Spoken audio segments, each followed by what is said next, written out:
હાલો હવે વોઇસ આવે ઓકે હવે વોઇસ આવતો હશે ઓકે હવે વોઇસ આવે છે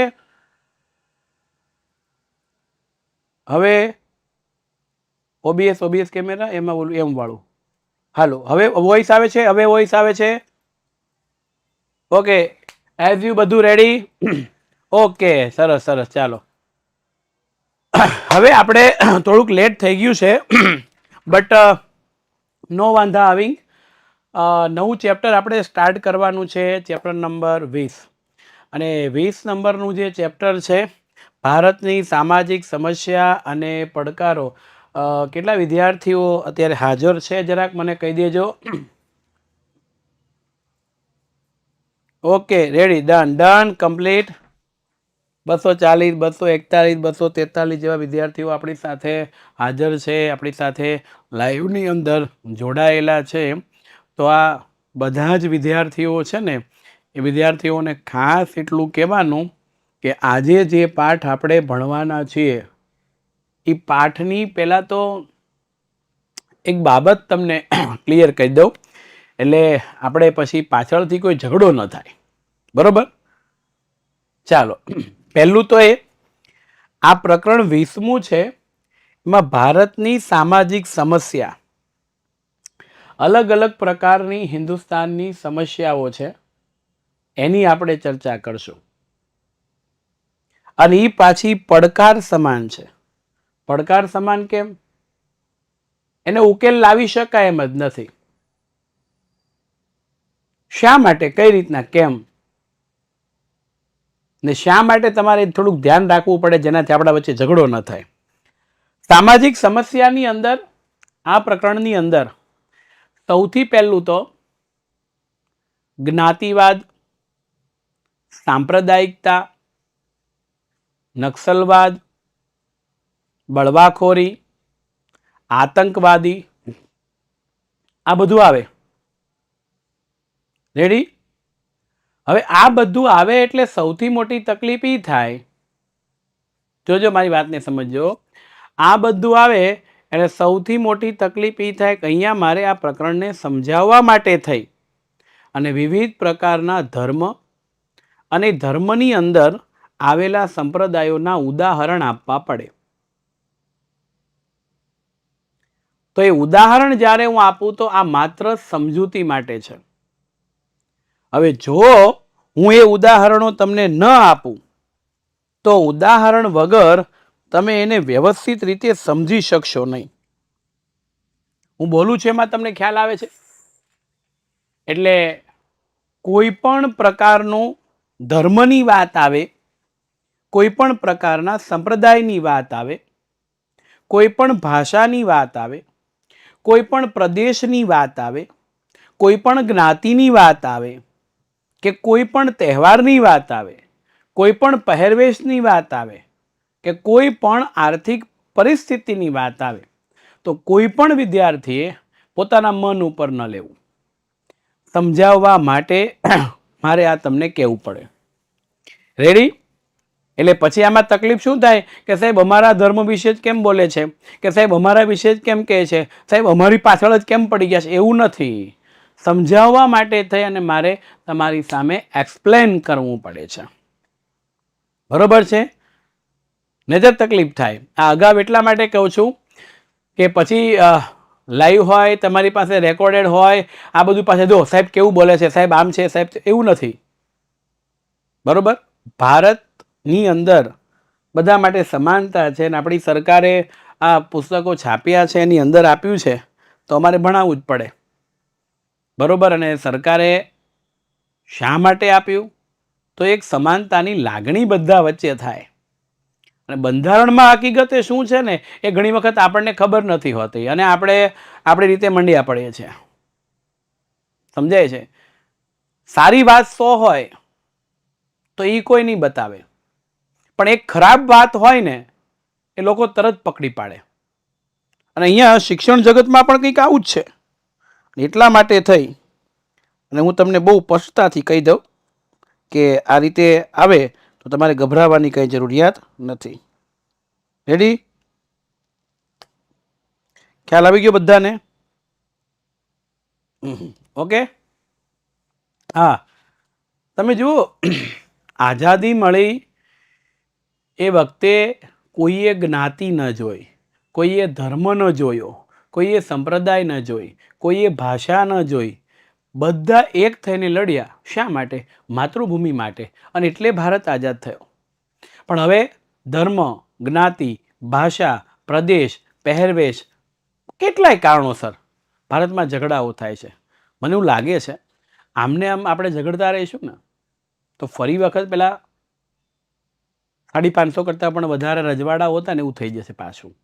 ભાગલા પડવા, કોઈકને રાજ્યનો ભાગલો જોઈએ છે, કોઈકને અલગ થવું છે, ક્યાંક ને ક્યાંક આવું બધું ચાલે છે. આ પ્રકરણ ગવર્મેન્ટે એટલે મૂક્યો છે કે આપણે સમજીએ કોને શું અધિકાર છે ને એને શા માટે આપ્યા છે. બધા એક થઈને રહીશું ને તો આ બાબત છે એનું નિરાકરણ આવશે. પેલી ઝાડુ હોય, ઝાડુ, અમે એને સાવરણી કહીએ ઘર સફાઈ માટે, એ જ્યારે ભેગું હોય ને ત્યારે કચરો કાઢે છે, પણ એ સાવરણી જ્યારે અલગ થઈ જાય ત્યારે ખુદ કચરો બની જાય છે. કંઈક આપણું પણ આવું છે. આપણે બધા એક થઈને રહીએ એ માટે આ પ્રકરણ ગવર્મેન્ટે આપ્યું છે. રેડી?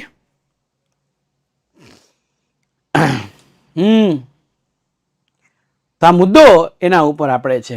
ચાલો, એટલે આપણે અહીંયા કોઈ ધર્મ કે કોઈ, કારણ કે દરેકે દરેક ધર્મના છોકરાઓ છે આપણી પાસે ભણે છે, એમાં અલગ અલગ. હા, બીજું સમજાવતી વખતે કદાચ મારાથી ભૂલ થઈ જાય, કારણ કે મને એક્ઝેક્ટ, હું હિન્દુ ધર્મ પાળું છું તો હિન્દુ ધર્મનું નોલેજ મને હોય છે. અન્ય ધર્મ હું પાળતો હોઉં તો એનું ધર્મ મને હોય, પણ જે નથી પાળતો એનું છે, પણ એનું આવે એટલે હું બોલું, કદાચ ભૂલચૂક થાય તો તમારે જરાક મને કહેવાનું સાહેબ આમની નામ છે કે આમ છે, બરાબર છે? તો એ બરાબર થઈ જશે. રેડી? ચાલો,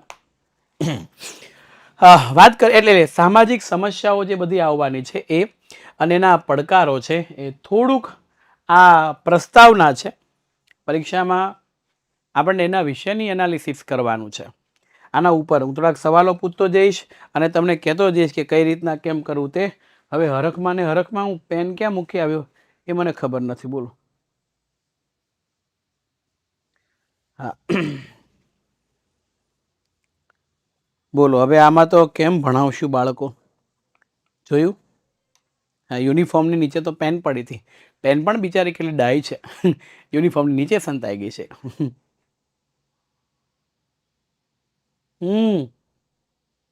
ચાલો, પ્રસ્તાવના છે આખી પાઠની જે આપણે શરૂઆત કરીને એ શરૂઆતની ડિટેલ અહીંયા આપણને આપી છે. બાકી લખવાનું કંઈ નથી, પણ આ પ્રકરણની શરૂઆત છે એને આપણે પ્રસ્તાવના તરીકે ઓળખશું. અને આ પ્રસ્તાવના આપણે લઈ રહ્યા છે. રેડી? ચાલો, જો હું શું બોલતો, હા, ડાયરો પાર્ટ 4, હા એ પણ આવવાનો છે, આવશે. Don't worry, B happy. ત્રીજાની અંદર બધા કોમેન્ટ કરે તો બીજા શિક્ષકો, હવે ગાવાવાળો હું મુખ્ય અને મારા વિશે કોઈ કોમેન્ટ ન કરે, બોલો. એટલે મારા વિશે જરાક કોમેન્ટ કરજો એટલે મને એમ થાય હા પાર્ટ 3માં, પાર્ટ 2માં પણ ગાવાવાળો તો મુખ્ય હું જુઓ, વગાડવાવાળા બીજા હોય, ભજવવાવાળા બી, પણ ગાવાવાળો તો હું જુઓ, હું નીકળી જાઉં કે કોઈ ગાઈ ન શકે. હા, એટલે એ જરા ધ્યાન રાખજો. હમણાં ચોથો પણ આવશે. હા, એટલે મસ્ત કહ્યું, લખો તો થોડુંક એમ થાય કે હાલું આપણે ક્યાંક આવા શોર્ટ ઉતારીએ એટલે બાળકોને મનોરંજન મળે. રેડી? ચાલો હવે સ્ટાર્ટ કરીએ મિત્રો. ભારત એક વિશાળ વસ્તી, પહેલું આ પકડો, વસ્તી, અને વિશ્વનો સૌથી મોટો લોકશાહી, જો પકડો. પહેલા નંબર ઉપર ચીનની વસ્તી હતી, હવે ભારતની થઈ ગઈ, એમાં ના નથી, પણ ચીન સામ્યવાદી સરકાર ધરાવે, સમાજવાદી પદ્ધતિ છે, એમાં લોકશાહી નથી. રેડી? તો હવે જુઓ. રેડી? તો ભારત વિશાળ વસ્તી અને લોકશાહી ધરાવતો દેશ છે, જ્યાં વિવિધ ધર્મ, વિવિધ જાતિ, વિવિધ ભાષા, વિવિધ સંસ્કૃતિ ધરાવતા લોકો વસે છે. એટલે તો ભારતમાં વિવિધતામાં એકતા છે એવું આપણે કહીએ. પેલા કયા પાઠમાં જોઈ ગયા હતા આપણે? 7મા પાઠની અંદર આપણે જોઈ ગયા હતા. ભારતની સંસ્કૃતિ સ્વમન્વય. સ્વમન્વય એટલે બધાને ભેગા કરનારી છે. સર્વધર્મ સંભાવ. તમે જુઓ, આ મેં હમણાં શરૂઆતમાં વાત કરી. એક સમય એવો હતો કે સર્વધર્મ સંભાવની, બધા ધર્મ એક છે, કોઈની સાથે ભેદભાવ રાખવાનો નથી. અને પરંપરાગત સમાજમાંથી આધુનિક સમાજ તરફ ગતિ. પરંપરાગત એટલે શું?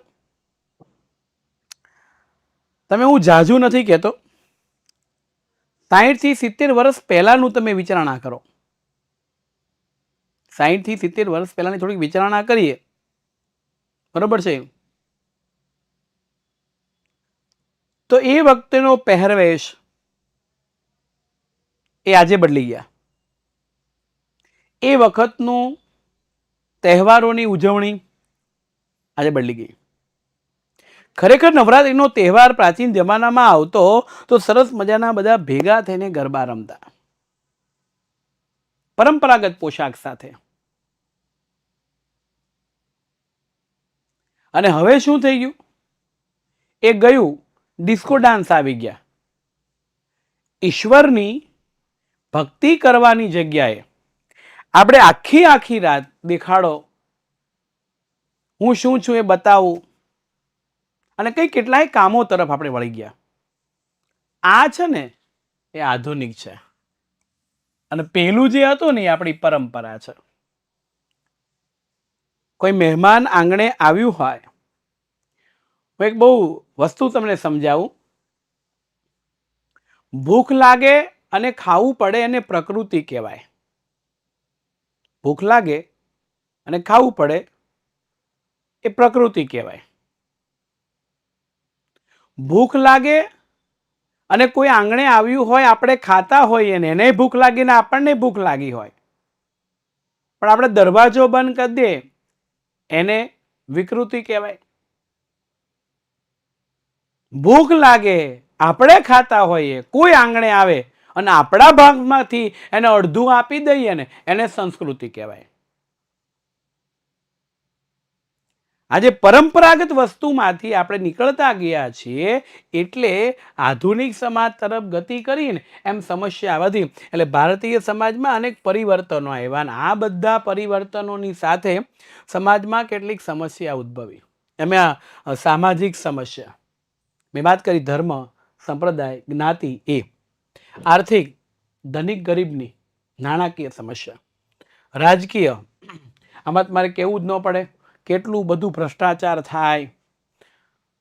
રાજાશાહી શાસનમાં બહુ બધું સારી વ્યવસ્થાઓ હતી, ઘણા એવા રાજાઓ થઈ ગયા કે જેણે બહુ સારી વ્યવસ્થા કરી, બરોબર.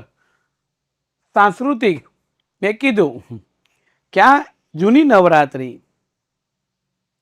આજે તો ગણપતિના તહેવારની અંદર પણ હિન્દી ફિલ્મોના ગીતો વગાડીએ છીએ, બરોબર. તો આ પરિવર્તનથી સમાજની અંદર સમસ્યાઓનો સમાવેશ કર્યો. જો આ બધા ફેરફારો થતા ગયા અને સમસ્યા આવી. એટલે આ પ્રકરણમાં બે સમસ્યા મુખ્ય ભણવાના, એક સાંપ્રદાયિકતા અને બીજી જ્ઞાતિવાદ. સાંપ્રદાયિકતા અને જ્ઞાતિવાદ આ બે સમસ્યા છે. તો સાંપ્રદાયિકતા શું છે એ પણ ડિટેલમાં આવશે, જ્ઞાતિવાદ શું છે એ પણ ડિટેલમાં આવશે. દેશની સ્વતંત્રતા આપવામાં વિવિધ ધર્મના, જાતિ, ભાષા ધરાવતા લોકોએ સહિયારો એટલે એક સાથે મળીને, સહિયારો એટલે એક સાથે, પુરુષાર્થ એટલે મહેનત કરી, અને જેમના પ્રયત્ન થકી જ આપણને મહામૂલી સ્વતંત્રતા મળી છે. હાથ વગી હતી સ્વતંત્રતા, પણ મેળવી ન શક્યા હોત જો થયા હોત અલગ. જજુમી રહ્યા હતા સર્વ એક માનવ, જે માત્ર ને માત્ર ભારત માતાની કાજે, ભારત માતાની કાજે. આ બધા એક થઈ ગયા. અને સદભાવ, એકતા, સહિષ્ણુતા, વગેરે સ્વતંત્રતા બાદ ઓટ આવી. ઓટ આવવું એટલે એમાં છે ને ધીમી પડતી, આ ગતિ છે ને ધીમી ગતિ થઈ ગઈ એવું જણાય.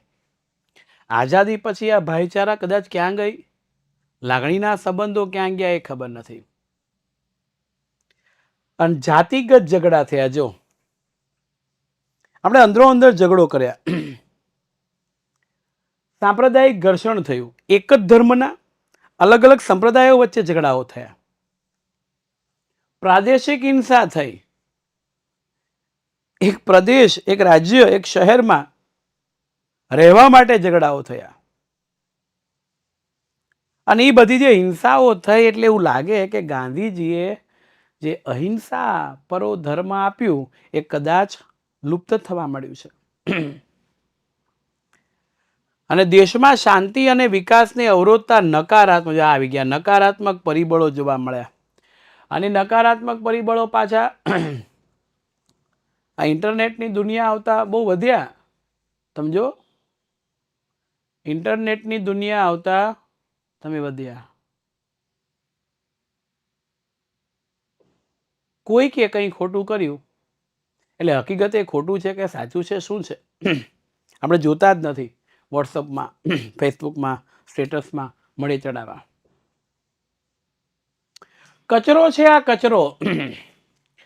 ખોરાકમાં આપણે ક્યારેય કચરો નથી ખાતા, તો શા માટે મોબાઈલ, વોટ્સઅપ, ઇન્ટરનેટની દુનિયામાં કચરો ઠાલવીએ છીએ? જે વિશે તમે જાણતા નથી, જેની તમને સમજ નથી, એનો ફેલાવો શા માટે કરીએ છીએ? સારી વસ્તુનો ફેલાવો કેમ નથી કરતા આપણે? આ મુદ્દો છે. એટલે અહીંયા જે દેશ માટે સામાજિક સદભાવ, બિન સાંપ્રદાયિકતા, લોકશાહીના મૂલ્યો, રાષ્ટ્રીય એકતા, આવા ગંભીર પ્રશ્નો, પડકારો એ બધા ઊભા થયા છે. રાષ્ટ્રની સામે ધીમે ધીમે આ બધું શરૂ થવા મળ્યું છે. સાંપ્રદાયિકતા શું છે એની મારે વાત કરવી છે. બરોબર છે? સાંપ્રદાયિકતા શું છે એની મારે વાત કરવી છે. તો પહેલું, મિત્રો, કોઈ પણ મનુષ્ય હોય એ કોઈને કોઈ ધર્મ કે સંપ્રદાયમાં માનતો હોય. ચાલો હવે હું પૂછું એના સવાલોના જવાબ તમારે આપવાના, એટલે તમને આ વસ્તુ છે એકદમ ક્લિયર કટ સમજાઈ જશે. આજે થોડી ગરમી વધારે થઈ ગઈ હતી. આજે એક બહુ સરસ મજાનો શોર્ટ ઉતાર્યો છે. હા, એ આવશે 2-3 દિવસમાં. એમાં ગરમી થઈ ગઈ મને.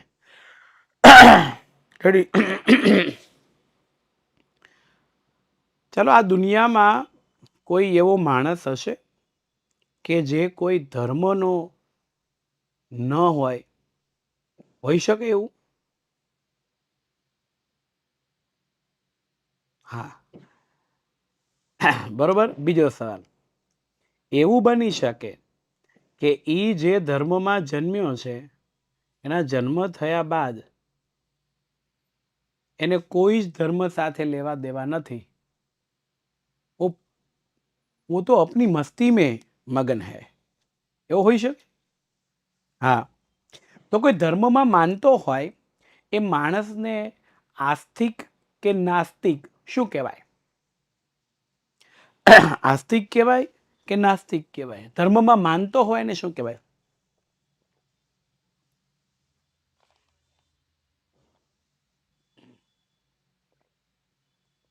ઓકે. ધર્મમાં ન માનતો હોય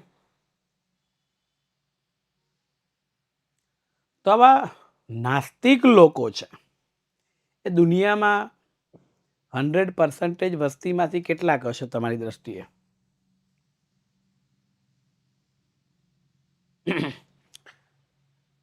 પોઈન્ટ પર્સન્ટેજ જ હોય, કદાચ 10%, 15%. બરોબર છે? આ છે 4-5% લોકો, વધારે તો ન જ હોય. ઓકે, હવે તમે સમજો વ્યાખ્યા શું કહે છે. મેં સવાલ કર્યા ને એ જવાબ છે. જુઓ, સાંપ્રદાયિકતા એટલે શું? 2 ગુણમાં આપણને પૂછાય તો ધર્મ એ શ્રદ્ધા અને આસ્થાનો વિષય છે. એટલે મોટા ભાગના માનવ કોઈને કોઈ ધર્મ કે સંપ્રદાયમાં માનતા હોય છે. મોટા ભાગના લોકો કોઈને કોઈ ધર્મ અને સંપ્રદાયમાં માનતા હોઈએ છે. તો દરેકે દરેક વ્યક્તિને એવું હોય કે મારો ધર્મ મહાન હોય કે ન હોય? Hello, okay. તો બીજો મુદ્દો એ કહે છે કે ભારત એક બિન સાંપ્રદાયિક ધર્મ નિરપેક્ષ કોઈ એક ધર્મને મહત્વ નહીં દેશ છે. તો સંકુચિત સાંપ્રદાયિકતાનું આચરણ હું કલરનો પેન બદલો બેટા. આ વાક્ય સમજવાનું છે. સંકુચિત સાંપ્રદાયિકતાનું આચરણ. આ 3 શબ્દોને જીવનમાં સમજીને ઉતાર લેજો. સંકુચિત એટલે શું? હું એવું માનું કે મારો જ ધર્મ મહાન, બીજા કોઈ ધર્મ મહાન નહીં. એને સંકુચિતતા કહેવાય, વિશાળતા નહીં, સંકુચિતતા. એટલે સંકુચિત સંપ્રદાયનું આચરણ. આચરણ એટલે અનુસરો. હું મારા ધર્મ માટે જ આ બધું કરું ને હું જ મહાન છું, મારો ધર્મ મહાન, મારા ગોડ મહાન, આવું માનું, બીજા કોઈનું નહીં. અને આખી દુનિયામાં એ જ ધર્મ હોવો જોઈએ, હું પછી એવું માનું. તો આ છે ને એ સંકુચિત વિચાર કહેવાય, વિશાળ વિચાર નથી. અને આવા સંકુચિત વિચારવાળા માણસો દુનિયામાં ઝઘડો કરે કે ન કરે?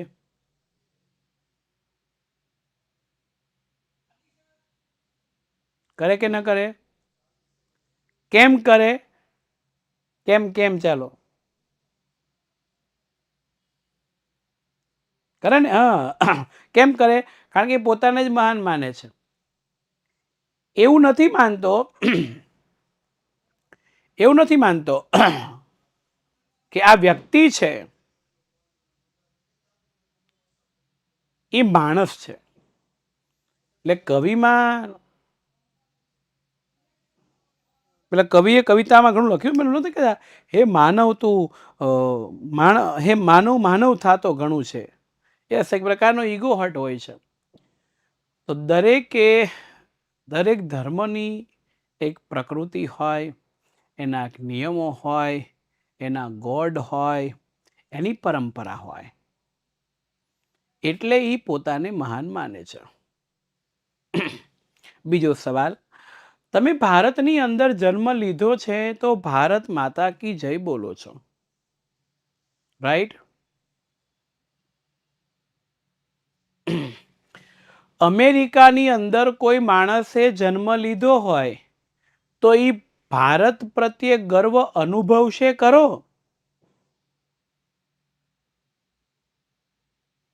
એ કયા દેશ પ્રત્યે ગર્વ અનુભવશે?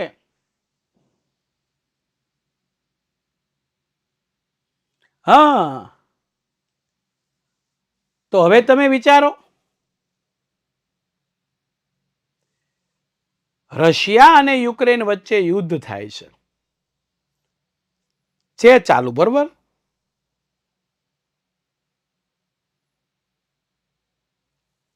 તો યુક્રેનની અંદર, રશિયા તો વિશાળ શક્તિશાળી દેશ છે, તો યુક્રેન નાનો દેશ, અમેરિકા જેવા દેશો મદદ કરે અને ત્યાંના લોકો, સૈન્ય દળ તો લડે પણ સ્થાનિક લોકો કે જેને દેશ પ્રત્યે જુનૂન છે ને એ લડવા મળ્યા. મહિલાઓએ હથિયાર ઉઠાવ્યા, ન્યૂઝપેપરમાં સમાચારમાં તમે સાંભળતા હો. શું કામ? એને પોતાના ધર્મની, એને પોતાના રાષ્ટ્રની રક્ષણ કરવું છે માટે. સાચું કે ખોટું?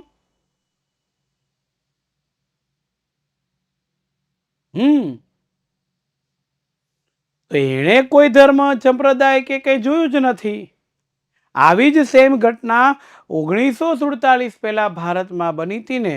એટલે ભારતની વસ્તીનો તો શું, પણ ભારતનું કોઈ નામ નહોતું લેતું કે આ દેશ સાથે ઝઘડો કરે, કામ છે તેમ છે. હવે આઝાદી મળીને આપણે ઝઘડવા મળીએ ને એટલે ચીન છે કે અન્ય દેશો છે એણે આપણી સામે લાલાક કરી કે આ લોકો સાથે ઝઘડો કરીએ. તો તમે વિચારો, તમે તમારું જ મહત્વને વધારે ધ્યાન આપશો તો શું રાષ્ટ્રનું ભલું થઈ શકશે ખરું? થઈ શકે ખરું? એટલે આખી જિંદગીમાં કોઈ એક નહીં, અને ઝઘડો થયો હોય તો જેની સાથે ઝઘડો થયો છે એની સાથે સમાધાન કરવાનો પ્રયત્ન કરે. કંઈ આખું બધું ખરાબ ન હોય. કોઈ એક માણસ કંજૂસ હોય તો એનું આખું ફેમિલી, એનું પરિવાર કઈ કંજૂસ ન હોય. હોઈ શકે નહીં. તો અહીંયા સંકુચિત સાંપ્રદાયિકતાનું આચરણ કરવું ને એ ખાસ ધ્યાન રાખજો કે બંધારણની ભાવનાથી વિરુદ્ધ છે. બંધારણમાં બધાને સમાન ગણ્યા છે. બંધારણના નિયમથી વિરુદ્ધ થઈ જાય. જ્યારે કોઈ ધાર્મિક જૂથ કે સમુદાય કોઈ પણ કારણોસર બીજા ધર્મ કે સંપ્રદાયનો વિરોધ કરે, જો આજે થાય છે, આ થાય છે ને,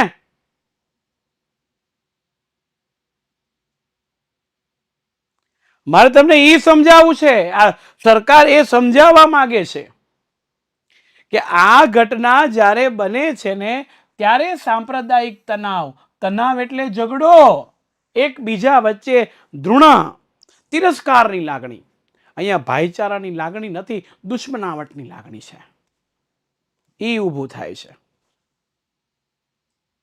રાઈટ?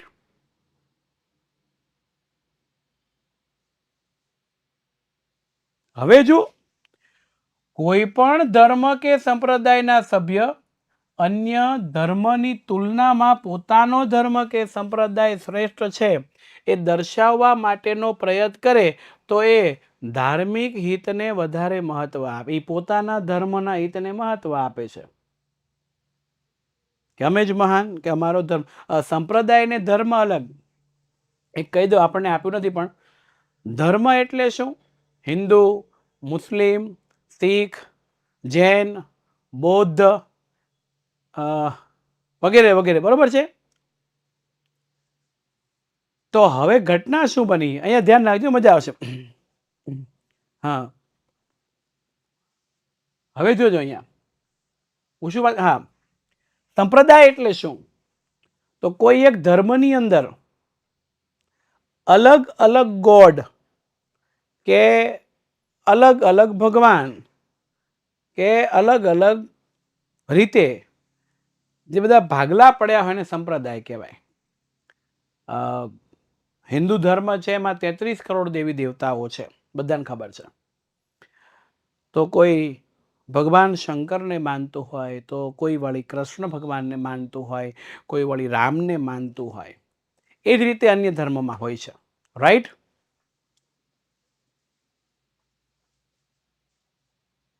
રાઈટ? હું બોલું છું એમાં હા કે નાના જવાબ તમારે આપવાના છે. મને ખબર પડે તમે સમજો છો એટલું નહીં, પણ રાષ્ટ્રના સારા માટે, સારા નાગરિક માટે, સારા સમાજની રચના માટે તમે કંઈક કરવાના છો. ભાઈચારાની ભાવના મારે તમારામાં પ્રગટ કરવી છે, એટલે તમને હા કે નામાં જવાબ આપો, બીજું કશું જ નહીં. તો આવું દરેકે દરેક ધર્મની અંદર જે પાઠ પડ્યા છે એને સંપ્રદાય કહી શકાય. આ મારી દ્રષ્ટિની વ્યાખ્યા છે. ઓકે, હવે જુઓ, કોઈ પોતાના ધર્મને, ધાર્મિક હિતને મહત્વ આપે ત્યારે દરેક નાગરિકને વ્યક્તિગત રીતે નહીં પણ સાંપ્રદાયિક રીતે જુએ છે. અને આવી વિચારધારા સમાજને વિભાજન તરફ, આ ધ્યાન, વિભાજન એટલે ભાગલા પાડવા તરફ લઈ જાય.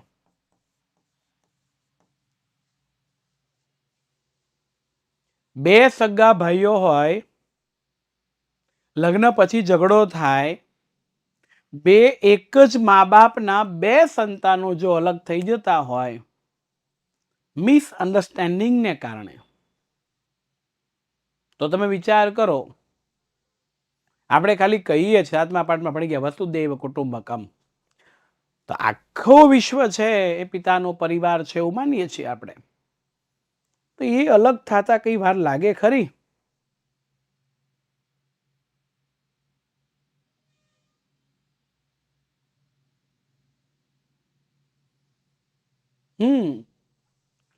હવે જુઓ, સ્વાતંત્ર્ય પ્રાપ્તિના આટલા વર્ષો બાદ પણ સાંપ્રદાયિકતાની સમસ્યા ઉપર સંપૂર્ણ નિયંત્રણ લાવી શક્યા નથી. વાતો કરે બધા બિન સંપ્રદાયની, પણ નિયંત્રણ નથી. સંકુચિત સાંપ્રદાયિકતા ઘણી રીતે નુકસાનકારક છે. વી આર इंडियंस એવું કોઈ કહેતું જ નથી. हम भारतीय है वैसा नहीं है. हम किस धर्म से है, हम किस संप्रदाय से है, हमारी भूमि कौन सी है, हम किस शहर या गांव से है, हम वही देखते हैं. जब तक वही देखते रहेंगे तब तक हम एक कैसे होंगे, वो सोचना पड़ेगा ना अभी.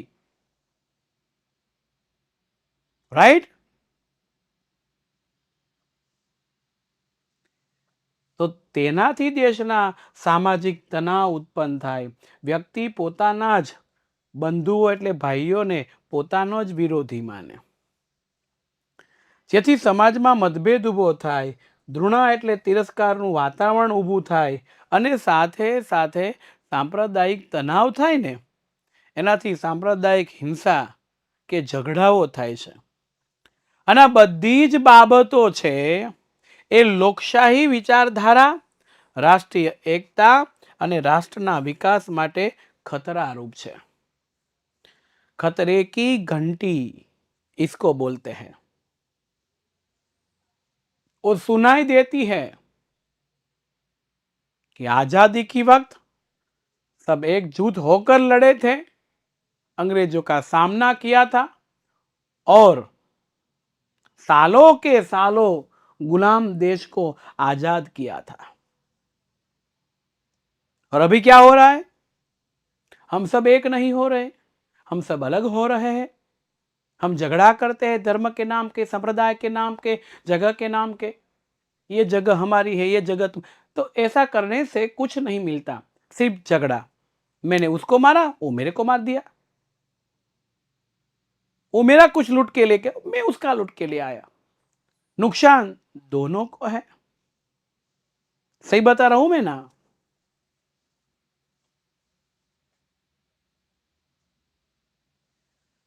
तो क्यों ना ऐसा हम सोचने लगे कि जो हम है वो सब है,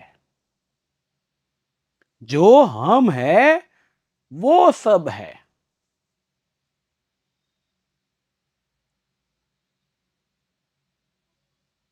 चले, किसको खून चाहिए? ब्लड बैंक में हम जाते हैं. देखिए, हम ऐसा करते हैं कि मैं इसकी दुकान से नहीं लूंगा, मैं यहां से नहीं लूंगा, ऐसा नहीं. लेकिन जब हमको खून चाहिए, खून, तो क्या हम ब्लड बैंक में जाके पूछते हैं ये कौन से धर्म का खून है, ये किस जगह का खून है, ये किस लोग का खून है, इसने क्या खाया है, क्या पिया है? पूछते हैं कभी? क्यों? क्यों नहीं पूछते हम? क्योंकि हमको इस वो वक्त पे खून चाहिए, दूसरा कुछ नहीं चाहिए. तो ये सोचने की बात है कि हमारे राष्ट्र को एक करने के लिए बस सबको खून ही चाहिए. कैसा खून? संबंधों का खून, भाईचारा का खून, एक बीजा के प्रत्युत्तर का खून, लागणीशीलता, सम्मान का खून, मदद करने, हेल्प करने का खून चाहिए. वो जुनून जब हमारे खून में आ गया ना, तो याद रखना, दुनिया का कोई भी देश उंगली उठाकर, आंख ऊंचकर हमारा राष्ट्र की ओर नहीं देख सकता. वो जुनून आना चाहिए हमको, वो करना है हमको, तभी ये पड़ेगा ना.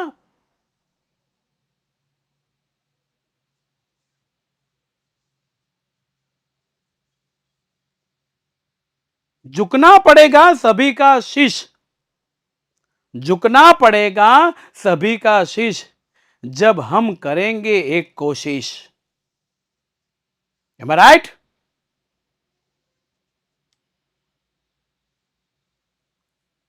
અહીંયા લખ્યું છે આ બધા પ્રયત્નથી માત્ર ઝઘડો થાય છે. તો હવે આવી સાંપ્રદાયિકતા આપણા દેશમાં છે એને દૂર કરવા આપણે શું કરી શકીએ? 3 માર્ક્સનો સવાલ છે. પરીક્ષામાં 2 અથવા તો 3 માર્ક્સની અંદર પૂછી શકાય તેવા અગત્યનો પ્રશ્ન છે. હા, ધ્યાન રાખજો. સાંપ્રદાયિકતાને દૂર કરવા શું કરવા જોઈએ ભાઈ? યસ, આપણે જાણીએ છીએ કે સાંપ્રદાયિકતા એક વ્યક્તિને, આખા સમાજને અને આખા રાષ્ટ્રના વિકાસને અવરોધતું એટલે અડચણ ઊભું કરતું પરિબળ છે. અને સાંપ્રદાયિકતાને દૂર કરવાના ઉપાયો કેટલા કરવા પડે? હવે પહેલો ઉપાય છે, સૌ નાગરિકોએ જે આપણને કીધું અને સરકારે કોઈ એવા વ્યક્તિ હોય પોતાના ધર્મ સંપ્રદાયની સામે બીજાને ઉશ્કેરતા હોય એવું હોય તો એની સામે સખતાઈપૂર્વકનો સામનો કરવો પડશે અને એને દૂર કરવાના પ્રયત્ન કરીએ. શરૂઆત આપણાથી કરીએ. કોઈ આપણને ઉશ્કેરે, બરોબર છે, કોઈ આપણને ઉશ્કેરે કે આ ધર્મ વિશે આ બોલ્યા, આ ધર્મ વિશે આ કીધું આમ છે, તો ઇટ્સ नॉट अवर लाइफ समस्या. वो पर्सनल मैटर है उसकी, वो सुलझाएगा. अपन को क्या, अपन को क्या, छोड़ दो उसे. કોઈ ઝઘડો કરતા હોય, સમજ્યો, એને બે વ્યક્તિ ઝઘડો કરતા હોય, શેરીમાં સોસાયટીમાં ઝઘડો થયો છે અને એને છોડવા માટે, એને દૂર કરવા માટે કોઈ જાય તો એ લોકો શું કરે? એકબીજાથી વધારે નજીક આવે, સમજો, ખેંચી ખેંચીને આવે નજીક. પેલું કે ये मेरे को पकड़ना रे, मेरे को पकड़ना रे, ये राजू मेरे को पकड़ना पकड़ना, ये मेरे को ये साला इधर आ, तेरा खोपड़ी तोड़ दूंगा रे साले.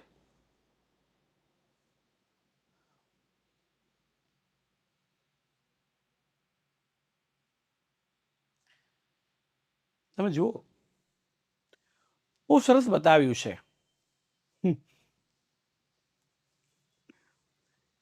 એટલે આપણે સમજીએ, પહેલા મેં તમને કીધું મારે આપણાથી શરૂઆત કરશે, હું આપણાથી શરૂઆત કરશું. બીજું, સાંપ્રદાયિકતાને દૂર કરવાનું અસરકારક કાર્ય શિક્ષણ કરે. હું તમને ભણાવું છું ને સમજાવું છું ને, આ શિક્ષણ છે ભાઈ. 80માંથી 80 માર્ક્સ આવે કે ન આવે, પણ એક મનુષ્ય તરીકે આપણે 100%ની A1 ગ્રેડ લાવીએ ને, એ જરૂરી છે. આપણા શિક્ષણમાં અને અભ્યાસક્રમમાં બધા ધર્મની સારી બાબતનો સમાવેશ કર્યો છે. તમે જુઓ, તાજમહેલનું વર્ણન કર્યું, કેટલું સરસ. કુતુબ મિનારનું વર્ણન કર્યું, કેટલું સરસ. હે, ચાંપાનેરના કિલ્લાનું વર્ણન કર્યું, કેટલું સરસ. જેનું જ્યાં મહત્વ છે ને એ બધું આપ્યું છે. અને શાળામાં યોજાતી સર્વધર્મ પ્રાર્થનામાં ઉજવણી કરીએ અને આ પ્રવૃત્તિથી બાળકોને ધર્મ પ્રત્યે આદરભાવ કેળવાય છે. હે, ए मालिक तेरे बंदे हम, ऐसे हो हमारे करम, नेकी पर चले और बदी से डरे, ताकि हंसते हुए निकले दम, ए मालिक तेरे बंदे हम. હે, કેટલું સરસ.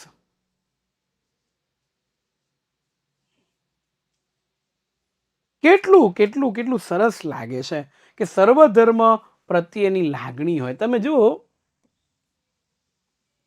સાંપ્રદાયિક વિચાર આધારિત કોઈ રાજકીય પક્ષ હોય તો એને માન્યતા આપવી ન જોઈએ.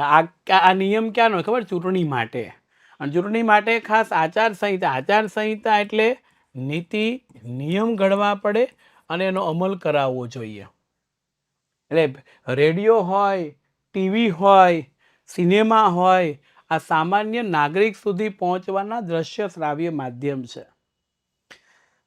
OMG મૂવીની અંદર બતાવવામાં આવ્યું છે આ, કે તમે કોના માટે ઝઘડો છો એ રહેવા દો.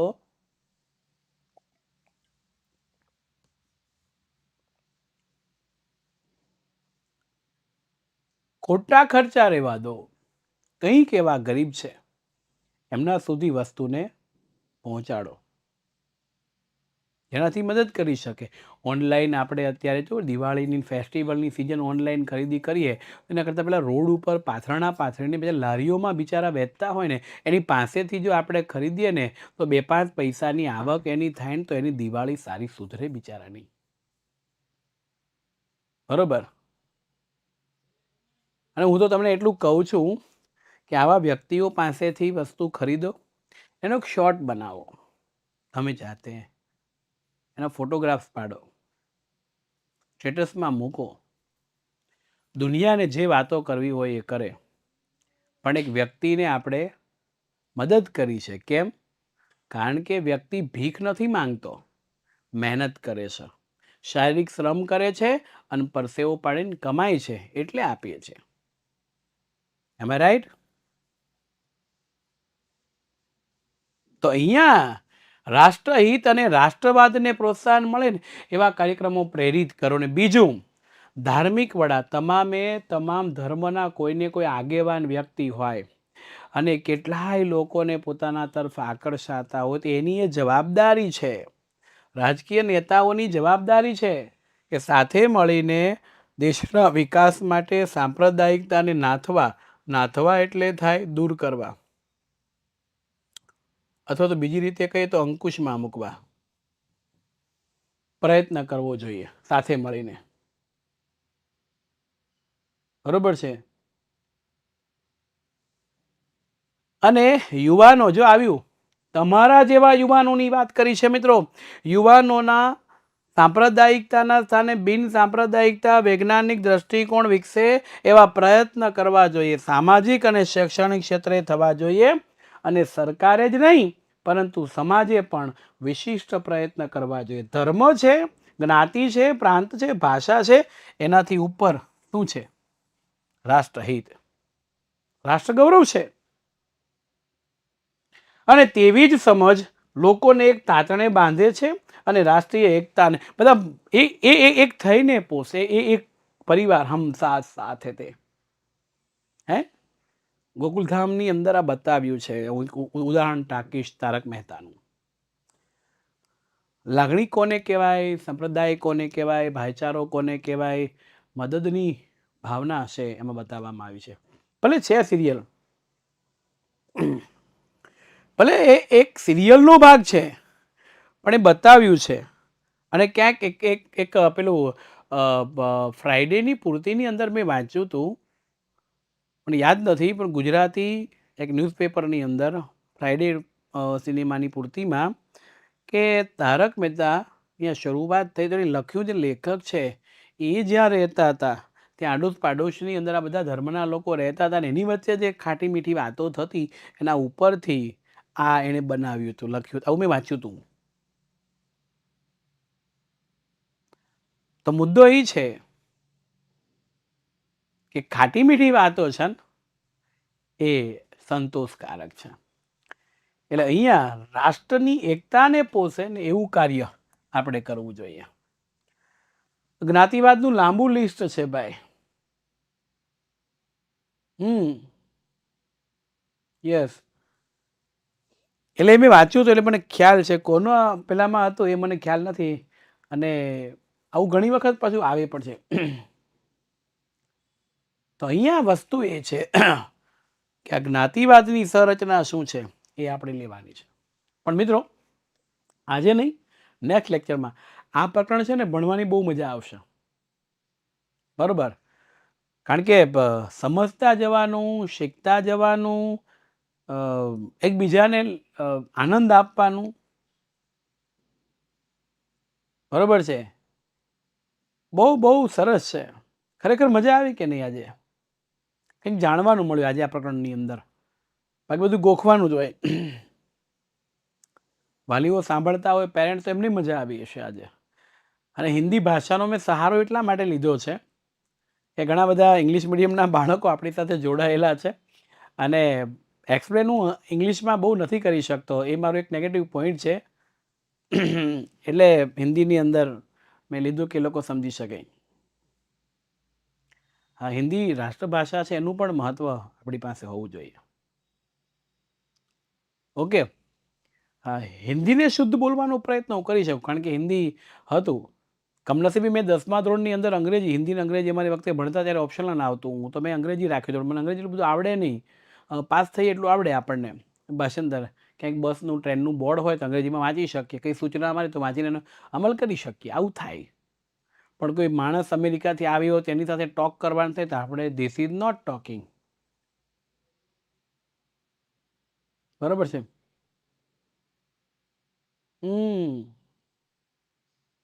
એટલે મેં તમને શરૂઆતમાં એટલે જ કીધું કે આને સમજવા માટે બહુ ઊંડું ઉતરવું પડે. તમારા સ્કૂલમાં, ટ્યુશનમાં કોઈ પણ શિક્ષક જ્યારે પ્રકરણ ચલાવે ને ત્યારે આ રીતે નહીં ભણાવે તો હું તમને ગેરંટી આપું છું.